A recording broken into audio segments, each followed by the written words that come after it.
صحیح بخاری کی حدیث پیش کی جاتی ہے.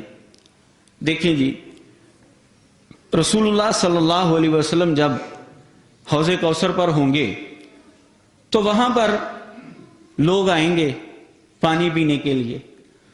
تو ایک گروہ آئے گا، ان کو فرشتے روک دیں گے. تو نبی علیہ الصلوۃ والسلام وہاں پر کیا فرمائیں گے؟ اصحابی اصحابی، میرے صحابہ ہیں، یہ میرے صحابہ ہیں، ان کو آنے دو. لیکن فرشتے ان کو قریب نہیں آنے دیں گے. وہ کہیں گے کہ آپ کو نہیں پتا کہ آپ کے بعد انہوں نے دین کے اندر کیا تبدیلیاں کر دی ہیں. سحقن سحقن لمن غیر بعدی، فرمایا بربادی ہے، تباہی ہے اس کے لیے جس نے میرے بعد تبدیلی کی. کہتے ہیں دیکھیں جی، یہاں پر بات آ رہی ہے کہ نبی علیہ الصلوۃ والسلام فرمائیں گے اصحابی اصحابی، میرے صحابہ ہیں، میرے صحابہ ہیں، ان کو میرے پاس آنے دو. اصحابی اصحابی، یہ بھی الفاظ موجود ہیں.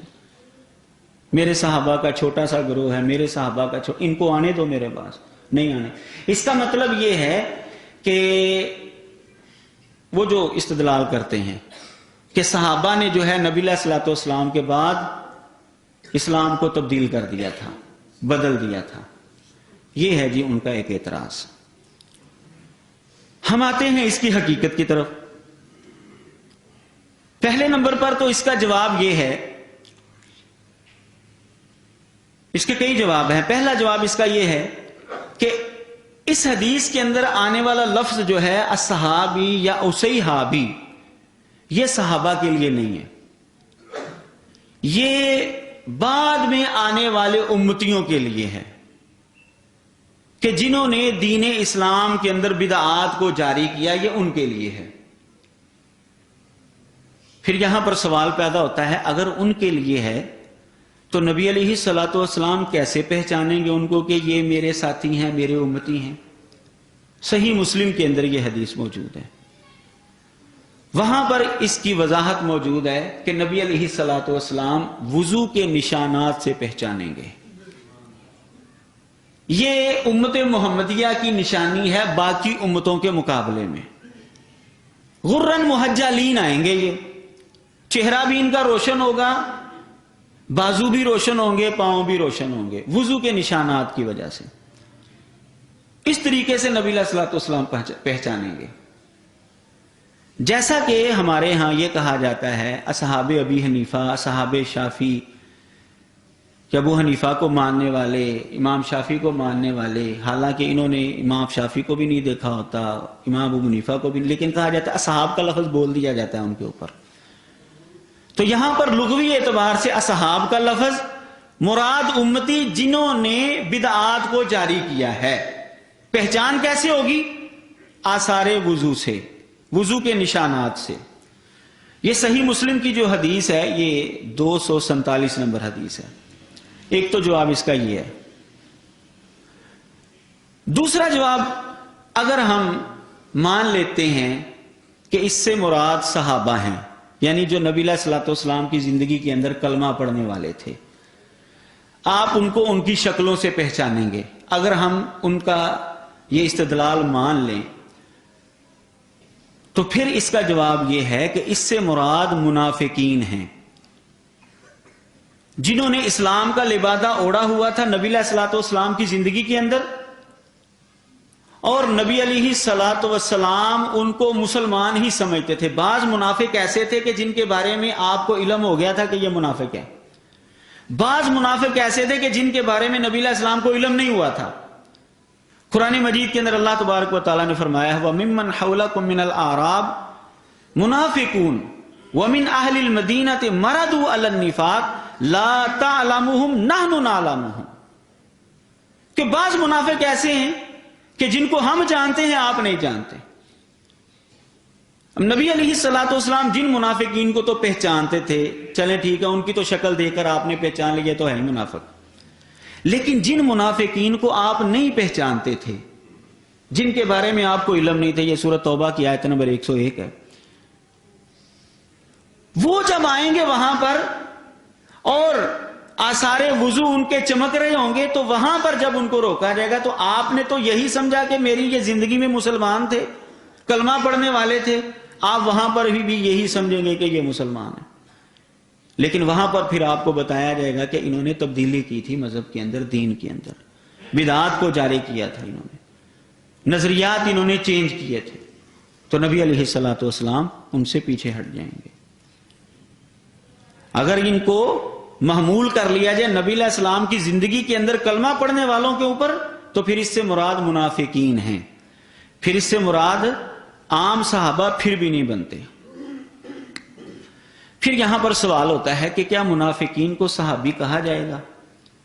بھئی لغوی اعتبار سے ان کو صحابی کہا جا سکتا ہے۔ دلیل اس کی صحیح بخاری کے اندر حدیث ہے کہ عبداللہ بن ابی نے جب نبی علیہ الصلوۃ والسلام کی گستاخی کی، لَرَجَعْنَا إِلَى الْمَدِينَةِ لَيُخْرِجَنَّ الْأَعَزُّ مِنْهَا الْأَذَلَّ، جب یہ جملہ بولا تھا نبی علیہ السلام کو پتا چلا، حضرت عمر بھی پاس موجود تھے، تو حضرت عمر نے اجازت چاہی کہ آپ اجازت دیں میں اس کی گردن اڑا دوں۔ گستاخ رسول کی ایک سزا، سر تن سے جدا۔ لیکن نبی علیہ الصلوۃ والسلام نے وہاں پر کیا فرمایا تھا؟ لا نہیں، یتحدث الناس انہ یقتل اصحابہ، نبی علیہ السلام نے فرمایا کہ نہیں، اس کو قتل نہیں کرنا، کیونکہ لوگ کہیں گے کہ محمد تو اپنے صحابہ کو ہی قتل کر رہا ہے۔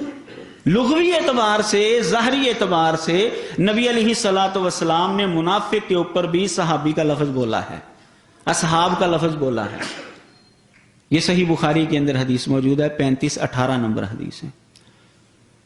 اس حدیث سے یہ بات معلوم ہوئی کہ اگر یہ کوئی اعتراض کرے، جب ہم منافقین کے حوالے سے اس حدیث کو مانیں گے تو وہ اعتراض کرے کہ بھئی کیا منافق کو صحابی کہہ سکتے ہیں، تو اس حدیث سے پتہ چلتا ہے کہ بالکل ظاہری اعتبار سے ہم ان کو صحابی کہہ سکتے ہیں، لغوی اعتبار سے ان کو صحابی کہا گیا ہے۔ لیکن جو حقیقی صحابی ہے، جس کے لیے جنت کنفرم ہے، وہ کون ہے؟ کہ جس نے ایمان کی حالت میں نبی علیہ السلام کو دیکھا ہو اور اس کا خاتمہ بھی ایمان کے اوپر ہوا ہو۔ منافق کے اوپر لفظی طور پر تو یہ بولا گیا ہے، لیکن حقیقی طور پر وہ صحابی نہیں ہے۔ کیوں؟ کہ اس کے دل کے اندر تو ایمان ہے ہی نہیں، اس کے دل کے اندر تو ایمان، لیکن لفظی اعتبار سے اس کو صحابی کہا گیا ہے۔ اگر جیسا کہ ہمارے معاشرے میں باور کروایا جاتا ہے کہ اگر اس سے جلیل القدر صحابہ مراد لینے ہیں، یہ حضرت ابوبکر رضی اللہ تعالیٰ عنہ کو، حضرت عمر، حضرت عثمان کو، حضرت عائشہ اور دیگر جو جلیل القدر صحابہ ہیں، یہ اصل میں ان کے اوپر فٹ کی جاتی ہے حدیث، یہ لوگ ان کے اوپر فٹ کرتے ہیں، یہ حوض کوثر والی حدیث۔ اچھا، اگر وہ صحابہ مراد ہیں جو ان کے ذہنوں میں ہیں، یا جو دبے لفظوں میں بیان بھی کر دیتے ہیں، یا جو ان کی کتابوں کے اندر موجود ہیں، اگر وہ صحابہ مراد ہیں تو پھر تو بھائی قرآن مجید کے اندر تضاد لازم آتا ہے۔ وہ ایسے کہ قرآن مجید تو ان صحابہ کے بارے میں جنت کی سند عطا کر رہا ہے، اللہ تعالیٰ اپنی رضامندی کا سرٹیفکیٹ مہیا کر رہا ہے قرآن مجید کے اندر، اور یہ حدیث بتا رہی ہے کہ یہ لوگ جنتی نہیں ہیں، پھر تو قرآن اور اس حدیث کے اندر تضاد لازم آتا ہے۔ اس کو کیسے حل کیا جائے گا؟ اس کا مطلب یہ ہے کہ اس سے مراد وہ صحابہ نہیں ہے جو ایمان کی حالت کے اندر فوت ہوئے تھے، جو آخر تک صحابی رہے ہیں، جو دلی اعتبار سے مومن تھے، وہ مراد نہیں ہے۔ الزامی طور پر چوتھا جواب ہم الزامی طور پر جو ہے وہ دے سکتے ہیں ان کو، بھائی اس حدیث کے اندر تو کوئی صراحت نہیں ہے کہ وہ کون سے صحابہ تھے۔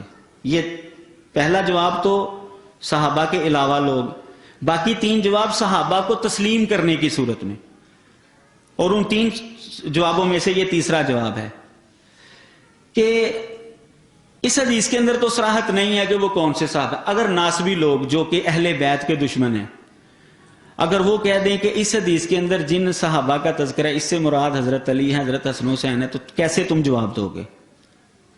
کوئی نہ کوئی طریقہ اپناؤ گے نا جواب دینے کا۔ وہ طریقہ کیا ہوگا؟ وہ طریقہ یہی ہوگا کہ چونکہ حضرت علی، حضرت حسن حسین اہل بیت کی فضیلت موجود ہے، ان کے جنتی ہونے کی بشارت موجود ہے، اس لیے وہ اس کے تحت نہیں آ سکتے۔ تو بھئی ہم بھی یہی کہیں گے کہ حضرت ابوبکر حضرت عمر کا نام لے کر نبی علیہ السلام نے جنت کی بشارت دی ہوئی ہے، وہ کیسے اس حدیث کے تحت آ سکتے ہیں؟ یہ الزامی طور پر ہم ان کو یہ بھی جواب دے سکتے ہیں۔ تو یہ ہے پہلا اعتراض اور اس کے جوابات۔